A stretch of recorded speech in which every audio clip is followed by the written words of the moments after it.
Good morning friends, welcome to my channel नो की मोहब्बत और आप देख रहे हैं अनकंडीशनल लव।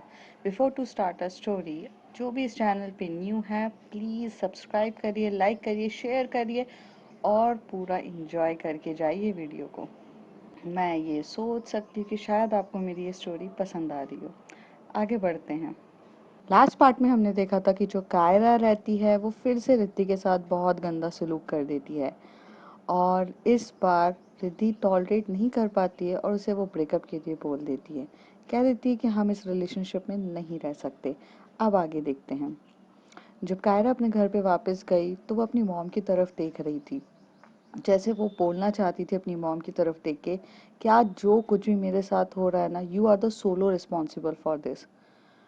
अच्छी खासी मेरी लाइफ चल रही थी, अगर उस रात मैंने वो सारी बातें नहीं सुनी होती और आपके विचार नहीं जाने होते तो आज शायद मैं रिद्धि के साथ ये सब नहीं करती। मैं कैसे रिद्धि को बताऊं कि मैं उसे कितना ज़्यादा प्यार करती हूँ, इतना ज़्यादा प्यार करती हूँ कि उसे खोने से डरती हूँ। मैं नहीं आ सकती, मैं कम आउट नहीं हो सकती। अगर मैं कम आउट हुई तो बहुत सारे इशू हो जाएगा। मेरी जान की तो मुझे परवाह भी नहीं है, लेकिन अगर उसे कुछ हुआ तो मैं रह नहीं पाऊंगी। और ये सब वो अपनी नज़रों से अपनी माँ की तरफ देख रही थी। उसकी माँ जैसे ही ये देखती है कि कायरा उसे ऐसे ही घूर घूर के नज़रों से देख रही है, तभी उसकी मम्मी कहती है, क्या है कायरा, तुम मुझे ऐसे गंदे तरीके से क्यों देख रही हो? क्या हुआ है तुम्हें? कायरा कुछ बोले बिना ही वहाँ से अपने रूम की तरफ चली जाती है। कायरा अपने रूम की तरफ जाके डोर लॉक करती है और कहीं ना कहीं बहुत ज़्यादा रो रही रहती है। ऐसे इतना ज़्यादा तड़प रही रहती है कि उसे कुछ समझ में नहीं आ रहा होता है। उसी वक्त उसे याद आता है कि जब भी वो ट्रबल में हो तो वो अपने बेस्टी को ही कॉल करती है। हाँ, अभी को कॉल करती है। जैसे ही वो अभी को कॉल करती है, अभी फ़ोन उठाता है, बोलता है, a dude, how are you? I think you are enjoying with your girlfriend, that's why you are not calling me anytime. Kaira रोने लगती है सामने से। तभी अभी बोलता है, अभी तू रो क्यों रही है, अब क्या हो गया? बोलती है, यार अभी आई नीड यू यार, अभी मैं बहुत अकेली हो गई हूँ, मुझसे नहीं रहा जा रहा, मुझसे कुछ हैंडल नहीं हो रहा है, मैं क्या कर रही हूँ मुझे कुछ समझ में नहीं आ रहा है अभी। एक तरफ मेरा डर इतना ज़्यादा मेरे ऊपर हो रहा है, ऊपर से उस डर के कारण मेरा प्यार मुझसे दूर हो रहा है। मैं क्या करूँ, मुझे कुछ समझ में नहीं आ रहा। अभी यार कुछ हेल्प कर, कुछ भी कर प्लीज़, यहाँ आ यार, मुझे यहाँ से ले जा, मुझे नहीं रहना है प्लीज़। अभी तू तो जानता है ना मेरी मॉम डैड कैसे, मुझे यहाँ कितना अकेलापन लगता है, तू आ जा यार प्लीज़, लेके जा मुझे यहाँ से, मुझे नहीं रहना है, मुझसे नहीं हो रहा, कुछ भी हैंडल नहीं हो रहा है, प्लीज़ आ जा। वहाँ से अभी बोलता है, हाँ हाँ कायरा मैं आता हूँ, पर ये बता तो हुआ क्या है, क्या हुआ है तुझे? तू मुझे बताएगी नहीं तो कैसे समझ में आएगा? तो वो उसको बताती है कि ऐसा ऐसा सिचुएशन हो गई है, मैंने उस रात को ये सब बातें सुनी थी, जिसकी वजह से मेरे अंदर ये सब हो चुका, मैं रिद्धि के साथ ऐसा बिहेव कर रही हूँ। अभी सारी बातें सुनता है और सुनने के बाद बोलता है, यार कायरा, इसमें रिद्धि की क्या गलती है? अभी लेकिन तू समझ नहीं रहा है यार, अगर मैंने रिद्धि से थोड़ा डिस्टेंस मेंटेन नहीं किया तो तू जानता है ना मेरी मॉम कैसी है,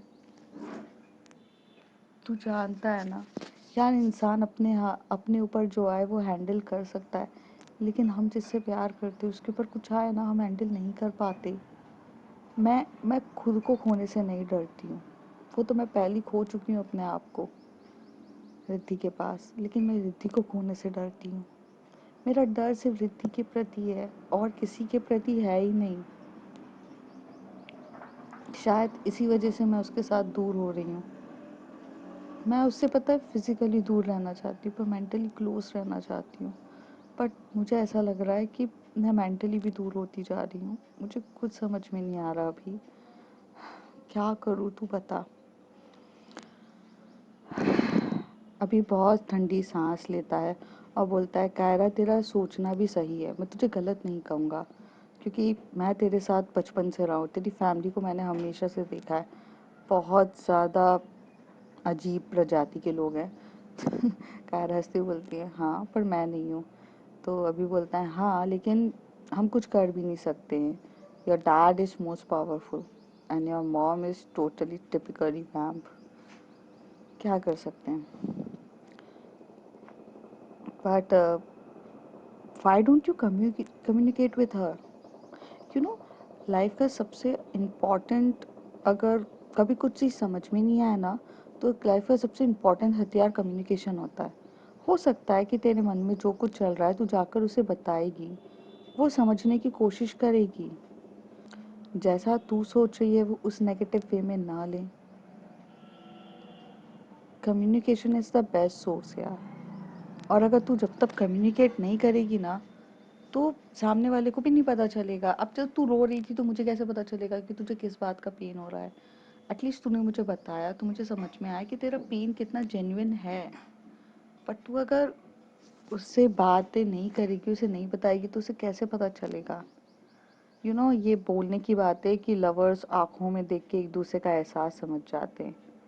They can feel it you are in pain, but what kind of pain you having, you can't feel it.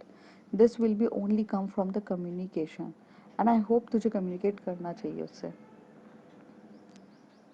यार वो बहुत ज़्यादा गुस्से में है यार। यार इतना ज़्यादा। यार मतलब गलती उसकी बिल्कुल नहीं है। उसकी जगह मैं होती तो मैं भी उतने ही गुस्से में रहती। मैंने उसे 3 बार धक्का दे दिया। एक बार एल्बोस पे मार दिया। दूसरी बार तो मैंने धक्का दे के उसकी बैक ही तोड़ डाली। और तीसरी बार तो अब धक्का दिया तो बैक के ऊपर पेन कर दिया यार।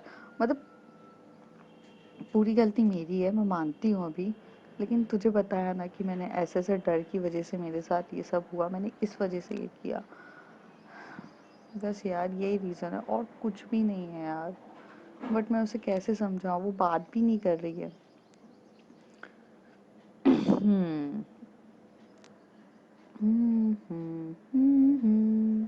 देख, बात नहीं कर रही है, समझ में आता है।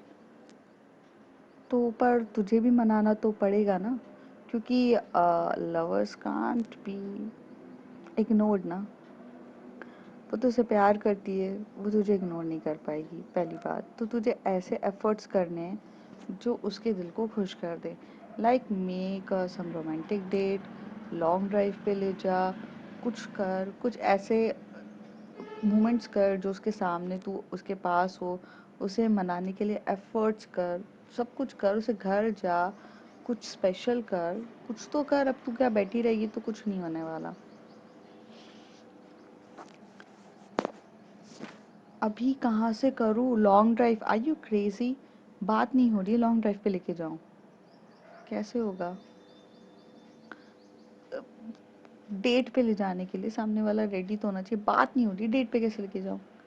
और घर की रही बात, अरे घर में जाऊँ कैसे? लॉक दरवाज़ा तो वही खोलेगी, नहीं खोलना उसको, तो कहाँ से जाऊँ? हम्म कायरा बोलती है ये सारी बातें अभी से। अभी बोलते हैं हाँ वो तो है। ठीक है ना, कॉलेज इज ओपन ना, कॉलेज में तो सब कुछ ओपन ही होता है। वो टीचर है तो बहाने से बात कर उसके साथ, कुछ ना कुछ तो कर यार। देख, एटलीस्ट मैं यहाँ बैठे बैठे तेरे को हर चीज़ नहीं समझा सकता हूँ, मुझे भी आकर वहाँ देखना पड़ेगा। एग्जैक्टली तो तू कब आ रहा है? आयरा मैं अभी फ्री नहीं हूँ यार, मेरे भी कॉलेजेस चल रहे हैं, मेरे पास टाइम नहीं है। But soon I will come, don't worry, मैं जल्दी आऊँगा। मैं कब आऊँगा ये नहीं बता सकता, पर मैं आऊँगा ज़रूर। तेरी रिद्धि को देखने तो डेफिनेटली आऊँगा यार, ऑफ कोर्स यार, हमारी भाभी है, देखना तो हमारा फ़र्ज़ बनता है। जैसी ये बातें सुनती है भाभी है तभी वो एकदम से ब्लश करने लग जाती है कायरा। तभी अभी बोलता है, ओए फ़ोन पे ब्लश मत कर, दिखाई नहीं देगा मुझे। ब्लश करना तो मेरे सामने करना।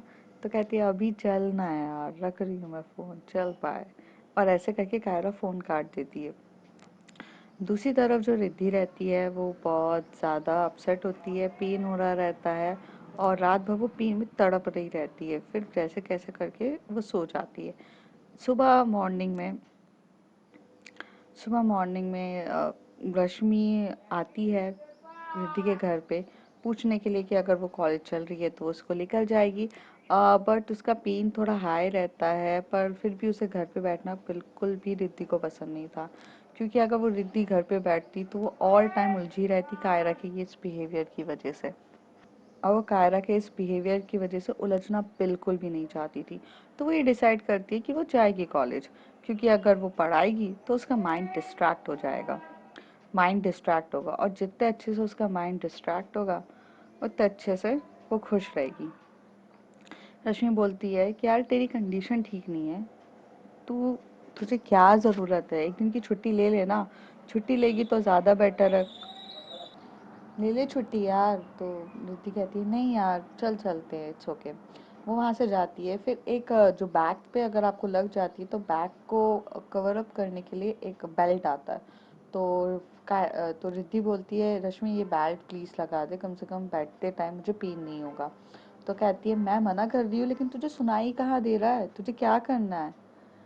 रिद्धि यार, तू क्यों जाना चाहती है। तो रिद्धि रश्मि की तरफ देख के बोलती है टू डिस्ट्रैक्ट माई माइंड यार। कायरा की हरकतें मुझे अफेक्ट करती है, और बहुत ज़्यादा अफेक्ट करती है, बिकॉज आई लव हर। रश्मि यार देख, मैंने बोल दिया कि I am done with the relationship, मैं गुस्से में थी, मैंने बोल दिया, but actually I am not done with her. मैं उससे बहुत प्यार करती हूँ यार। मुझे पता है जब भी उसके साथ रहती हूँ ना, मुझे ऐसा फील होता है कि वो मुझसे बहुत कुछ कहना चाह रही है लेकिन वो कह नहीं पा रही है। और यार मेरा भी तो हक बनता है कि मैं उसे समझने की कोशिश करूं, ना कि उसके हर एक एक्शन पे अपना रिएक्शन देके चली जाऊं।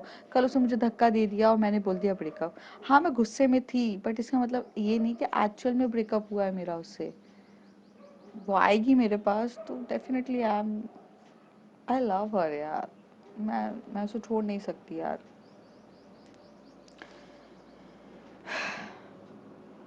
रश्मि बोलती है सुन, मैं जानती हूँ तू उससे बहुत ज़्यादा प्यार करती है, और बहुत ज़्यादा प्यार करती है। शायद मैं भी इतना जिया से नहीं करती होंगी, और शायद जिया भी मुझसे इतना नहीं करती है, बट तेरा जो लेवल है वो हम जानते हैं स्टार्टिंग से बहुत high, towards friends, towards parents, towards lover, वो एक्सट्रीम लेवल का है। हम उसका ना लव क्या तरह जो लेवल है वो मैच नहीं कर सकते। बट एटलीस्ट यार ये लेवल तेरा जो है हाई, उसकी वजह से आज कौन पेन में है, तू है ना। मैं तुझसे ये नहीं कह रही हूँ कि तू जा कुछ कर, बट एटलीस्ट सामने वाले को रियलाइज करवा। तूने बोल दिया कि I am done with the relationship, but deep inside you are not done with the relationship. अब उसे ये फियर होना चाहिए ना कि उसने तुझे छोड़ दिया है। अगर वो एफर्ट्स करेगी वगैरह करेगी तो then you back to the relationship ना। बिकॉज प्यार दो तरफा होता है, एक तरफा में अपनी बजाई नहीं जाती है। तू बस छोड़ दे उसके ऊपर। तू ऑफिस जाना चाहती है, तू कॉलेज जाके काम करना चाहती है, तुझे जो करना है तू कर, कोई मना नहीं कर रहा है तुझे। बट तू कायरा से खुद होकर बात नहीं करेगी। मुझे पता है तू सोच रही कि कायरा के पास जाऊँ, मैं उससे बात करूँ, ऐसे बोलूँ यार मैंने कल गुस्से में बोल दिया। तो तुझे एक्सप्लेनेशन देने की ज़रूरत नहीं है, और तू नहीं देगी। तू सिर्फ अपना रेगुलर काम करेगी। अगर उससे तेरे एक वर्ड बोलने से फर्क पड़ता है, तो अगर वो खुद एफर्ट्स करेगी तो डेफिनेटली तू करेगी। ठीक है, आई बात समझ में, तभी मैं तेरे को लेकर जाऊंगी। और अगर तू ये जाके कायरा से क्लियर करने की कोशिश कर रही है तो definitely you are not going with me, and even you are not going to the college. मैं अंकल को बोल दूंगी यहीं बिठा के रखूंगी तुझे, लेकिन ले जाऊंगी नहीं। प्रॉमिस मी कि खुद जाके कोई भी चीज़ क्लियर नहीं करेगी। और सेकंड थिंग, कायरा के चक्कर में अगर तुझे संजना इम्पोर्टेंस देती है तो तू उसे भी इम्पोर्टेंस देगी। पता चला, तू संजना को इग्नोर मत करना। मुझे इसलिए नहीं बोल रही हूँ मैं कि तू कायरा से दूर हो जाए, मैं इसलिए बोल रही हूँ कि कायरा को अब ये रियलाइज्ड होना चाहिए कि वो तुझे खो सकती है। She was taking you as a grant, but darling there is a no thing of grant. Relationship mutually होता है, दोनों ही पार्टनर उतने ही एक दूसरे के लिए इम्पोर्टेंट होते हैं। तू कभी कायरा को ग्रांट की तरह लेती ही नहीं है। तू उसे बहुत प्यार से ट्रीट करती है, बट वो तुझे ग्रांट की तरह ले रही है। हो सकता है उसे कुछ पर्सनल इश्यूज होंगी, डेफिनेटली होती है यार, किसी ना किसी की तो होती है, but communication is a one of the most important factor. ठीक है, अब चल रहे हैं college, but remember my words. और अगर तूने कुछ भी ऐसा किया ना, मैं दोस्ती तोड़ दूंगी तुझसे, याद रखना। रिद्धि बोलती है डन, मैं कुछ नहीं करने वाली, चलें आप। ऐसे करके रश्मि और रिद्धि अपनी स्कूटी में बैठते हैं और चले जाते हैं। जब वो वहाँ पर जाते हैं तो कायरा वहाँ पर खड़ी रहती है स्कूटी के पार्किंग में, और वो बस वेट कर रही रहती है कि रिद्धि मैम आएगी और वो रिद्धि मैम के साथ बात करेगी। जैसे रिद्धि मैम आती हैं तो कायरा वहाँ खड़े हो जाती है और थोड़ा मतलब उसको भी थोड़ा अजीब लगता है, बात कैसे करूँ। फिर वो एकदम से रश्मि मैम को बोलती है हेलो रश्मि मैम। फिर बोलती है हेलो मैम। तो रश्मि बोलती है मुझे ज़रूरी काम है, मैं जाती हूँ, ठीक है। और ऐसे करके रिद्धि और कायरा को अकेले छोड़ती है। रश्मि ये नहीं चाहती थी कि वो खुद से होके अप्रोच करे, बट वो इतनी बेकार भी दोस्त नहीं थी कि अगर कोई अप्रोच कर रहा है तो उसको मना कर दे। कायरा अगर उसे अप्रोच करने आई है तो वो बीच में कबाब में हड्डी नहीं बनेगी रश्मि, इसलिए वो वहाँ से चली जाती है। रिद्धि वहाँ उसके सामने खड़ी रहती है और बहुत प्यार से कायरा को देख रही रहती है, क्योंकि वो इसलिए इतना प्यार से देख रही थी कि उसकी आंखें स्वेल्ड हो चुकी थी। इसका मतलब वो रात भर मेरे कुछ वर्ड से रोई थी। वो चाहती थी कि उसको वो क्लियर करे, बट उसे रश्मि की बात याद थी कि there is no way of explanation, तो वो नहीं करती है। कायरा उसके पास आकर बोलती है I am sorry. I I know मुझे सॉरी का अब कोई मतलब नहीं है। गलती की जाती है तो इंसान को माफ़ी मिलती है। मैंने तो गुनाह किया है। अ, मैं सॉरी बार बार बोल के सॉरी का अपमान नहीं करूँगी, क्योंकि मैं एक ही चीज़ को रिपीटेड करती जा रही हूँ। मुझे आपको कुछ बातें बतानी है, मुझे आपके साथ कुछ बातें करनी है, मुझे आपके साथ कुछ चीज़ें क्लियर करनी है। मैं क्यों ऐसे बिहेव कर रही हूँ, मुझे सब कुछ सच सच बताना है आपको। मैं बहुत थक गई हूँ, बट आप वादा करो मुझे छोड़कर नहीं जाओगे ये सब बताने के बाद। मुझे डर लगता है, मैंने आपको ये सब बात बता दी तो आप मुझे छोड़ दोगे, और मैं नहीं चाहती कि आप मुझे छोड़ो, इसलिए मैं डर रही हूँ ये सब बताने से। रिद्धि एक तरफ साइलेंटली बस सुन रही रहती है, और वो थोड़ा आगे आती है, बोलती है कायरा की तरफ,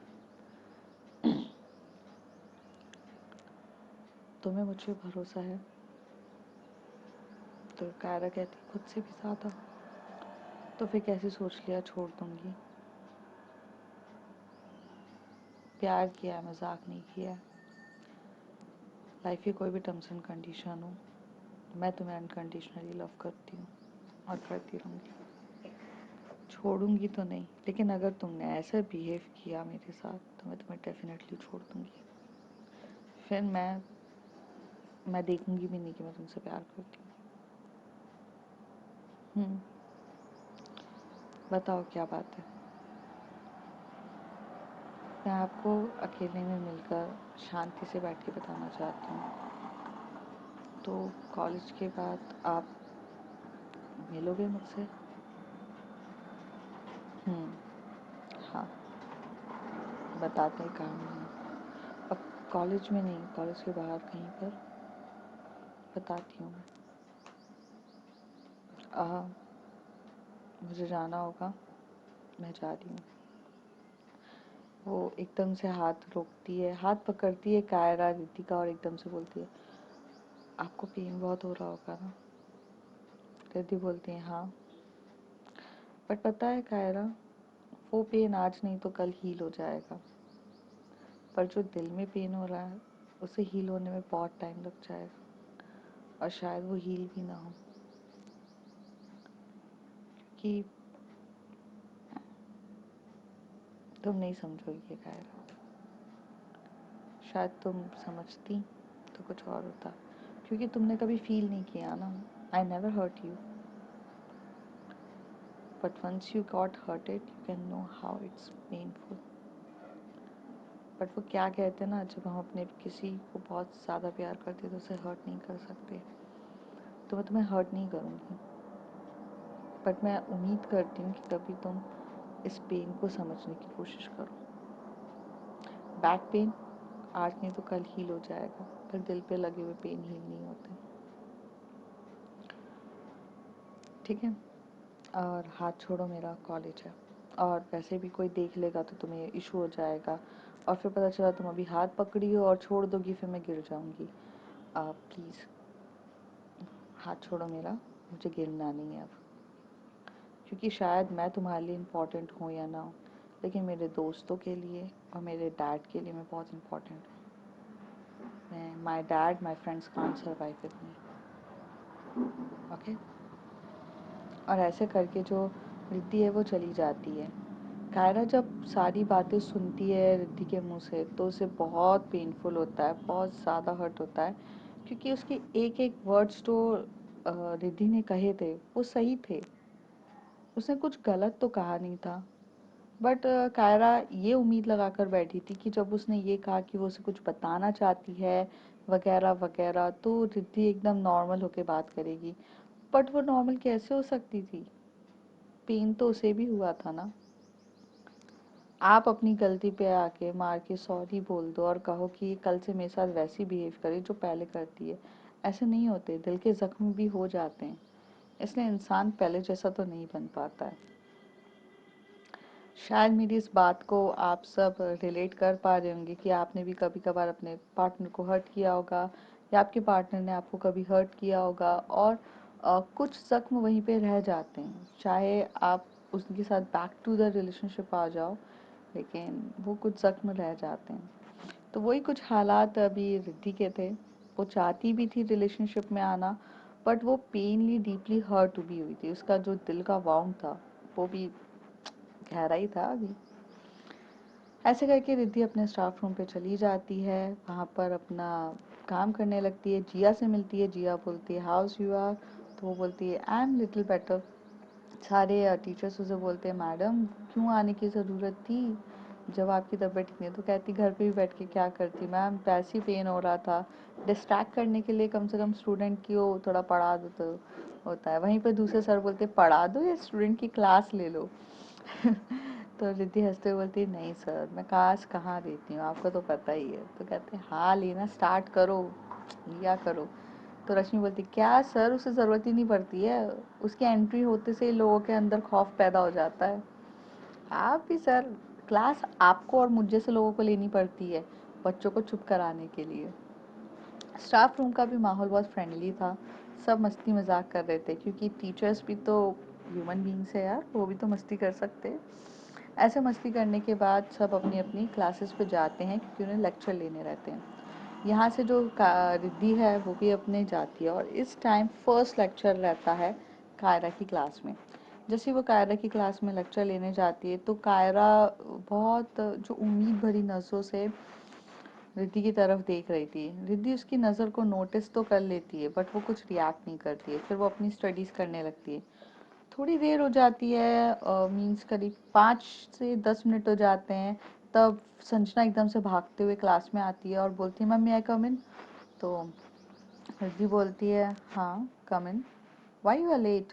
तो कहती मैम गाड़ी पंचर हो गई थी, और मैम हमारी गाड़ी पंचर हो गई थी, हमें बहुत ज़्यादा टाइम लग गया गाड़ी वाले से गाड़ी सही कराने में, और इस वजह से हम लेट हो गए।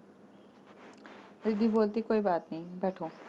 फिर वहाँ क्लास हो जाती है, फिर स्टार्ट हो जाता है, फिर लेक्चर स्टडी हो जाते हैं। जब लास्ट में रिद्धि बोलती है एनी डाउट, तभी वहाँ से संजना हाथ उठाती है और कायरा भी, दोनों हाथ उठाते एक साथ। और कायरा बोलती है कि yes ma'am I have a doubt in their, क्योंकि उसे रिद्धि को अपने करीब बुलाना था और थोड़े से प्यार से बात करनी थी। और वहाँ से संजना उठा के बोलती है ma'am I have a same doubt. दोनों क्लास में हाथ उठा के एक साथ बोल रहे थे।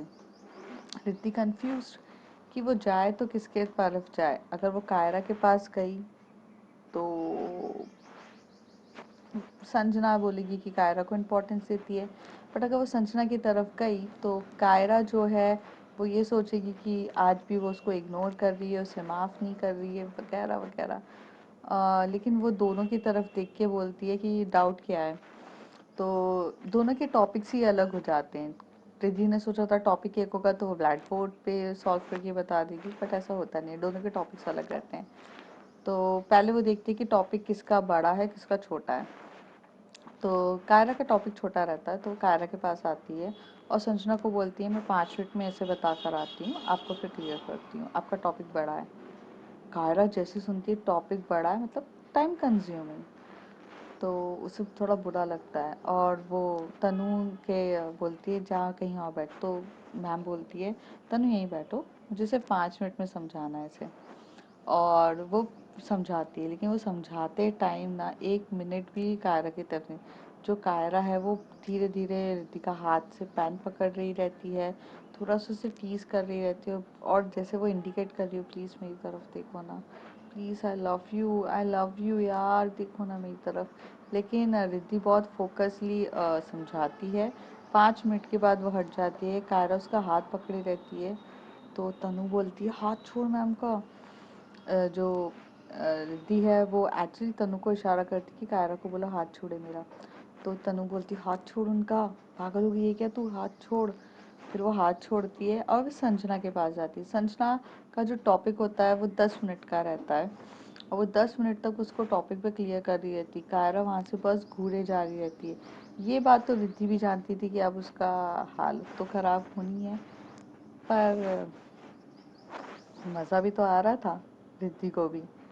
थोड़े टाइम तक ऐसे इन लोगों का बातें कर रहे रहते हैं। संजना बहुत प्यार से मैम को देखे ही जा रही रहती है। संजना को ऑलरेडी वो टॉपिक आता था, बट वो सिर्फ और सिर्फ रिद्धि को देखने के लिए ऐसे बिहेव कर रही थी। अ, ये बोल सकते हैं कि वो रिद्धि को डीपली इनसाइड पसंद करने लग गई थी, इसलिए वो बात करती रहती है। और जैसी बात करते करते जो संजना है उसका हाथ टच हो जाता है कायरा से, सॉरी रिद्धि से। तो संजना को तो बहुत अच्छा फील होता है कि उसका हाथ टच हो रहा है, पर कहीं ना कहीं थोड़ा सा ऑकवर्ड रिद्धि फील कर रही थी। तो अपना टॉपिक कंप्लीट करती है, यहाँ से निकल जाती है। जैसे वो वहाँ से बाहर जा रही रहती है तो उसके हाथ में कुछ असाइनमेंट, कुछ पेपर्स रहते हैं। वो एक्चुअल में असाइनमेंट्स होते हैं जो उन्हें स्टूडेंट को देने रहते हैं, पर वो स्टाफ रूम में जाती फिर वापस लेकर आके दूसरी क्लास में जाती, इसलिए वो पहले से ही साथ में लेकर आई थी रिद्धि। तो वो जब वो पेपर को उठा रही रहती तो संजना एकदम से भाग के और बोलती है ma'am may I help you, आपको वैसे भी चोट लगी हुई है, मैं आपकी क्लास तक लेके चली जाती हूँ। तो पहले तो वो रिद्धि कायरा की तरफ देखती है और बोलती है कि जाऊँ कि नहीं, जाऊँ कि नहीं। फिर उससे रश्मि की बात आती है कि कोई अगर तुझे इम्पोर्टेंस दे तो तू इग्नोर नहीं करेगी। तो वो कह देती कि हाँ संजना ले चलो। फिर वो लेके हुए चलती रहती, धीरे धीरे चल रहे रहते हैं, क्योंकि मैम को बैक पे पेन हो रहा था तो स्लो होता है। स्लो चलते चलते सिर्फ संजना रिद्धि को देख ही रही रहती है। तभी रिद्धि उससे पूछती है संजना, हाँ मैम कहिए, तुम मुझे इतना देखती क्यों हो, क्या तुम मुझे इतना ऐसे क्यों देखती रहती हो, मुझे क्लास में भी देखती हो, यहाँ पर भी दिखती है, क्या क्या प्रॉब्लम है, मतलब मेरे चेहरे पे कुछ लगा है या कुछ हुआ है, मैं जानना चाहती हूँ, एवरीथिंग इज ओके। जो संजना है वो ब्लश करने लगती है और एकदम से बोलती है हमें आप बहुत पसंद है, हमें आपका ड्रेसिंग सेंस, हमें आपकी बातें करने की वे, आपका टीचिंग स्टाइल बहुत पसंद है, हमें आपके साथ ना अच्छा लगता है। हम जब भी आपको देखते तो हम ऐसे सोचते हैं कि काश हम भी आपकी तरह होते। और सच बोले तो हम आपकी तरह बनना भी नहीं चाहते हैं, मतलब हमें आप पसंद है, बट हम आपको दिल से बहुत पसंद करते हैं, हमें आप अच्छे लगते हो। अब हम तो ये नहीं जानते कि किस वे में, बट हमें आपके साथ बातें करना, आपको जानना अच्छा लगता है। रिद्धि सुनती है और कहती है ओके, मतलब मैं तुम्हें मेंटोर के वे में पसंद हूँ, रिद्धि कहती है। तभी संजना कहती है पता नहीं, इतना हमने अपने बारे में नहीं सोचा, बट हमें आपके साथ रहना बहुत पसंद है, बस इतना जानते हैं हम आपसे। हम्म, अच्छा बताओ तुम्हारे घर में कौन कौन है, क्या है। और ऐसे करके रिद्धि टॉपिक स्टार्ट करती है। संजना भी उनके साथ घुल मिल रही रहती है। टॉपिक बात स्टार्ट होता है, दोनों एक दूसरे से काफ़ी ज़्यादा बातें शेयर कर रहे थे। संजना अपनी फैमिली के बारे में बताती है कि उसके सिर्फ डैड हैं वगैरह। और वहाँ से जो संजना है, रिद्धि अपने फैमिली के बारे में बताती है कि उसके डैड है। संजना अपने मॉम एंड डैड, अपने सिबलिंग्स सबके बारे में बता रही रहती है। ऐसी इन लोगों की कन्वर्सेशन चल रही रहती है, पर कहीं दूर से कोई इंसान ये सब चीज़ें घूर घूर के देख रहा था। और जब रिद्धि हंस रही थी बात करते हुए संजना से, तो कायरा को ऐसा लग रहा था कि उसने लूज कर दिया है। और वो उसका लेवल ऑफ गुस्सा, उसका इनसिक्योरिटी इतनी ज़्यादा बढ़ जाती कि उसने ये डिसाइड किया रहता कि आज वो मैम के साथ क्लियर करेगी, बट वो क्लियर करे ही बिना वहाँ से गुस्से में अपना बैग उठा के कॉलेज से बाहर चली जाती है। अब देखते हैं फ्रेंड्स आगे क्या होता है इस कहानी में। And if you liking my story, like share and subscribe. Insta ID आपको अबाउट अस में दी है, ईमेल आईडी भी है। तो अगर कोई सजेशन है तो प्लीज़ दे दीजिएगा, और आपको जैसा भी ठीक लगे आप करिए। एंड प्लीज़ शेयर करो और सब्सक्राइब करो यार, मुझे मोटिवेट करो प्लीज़। Bye bye.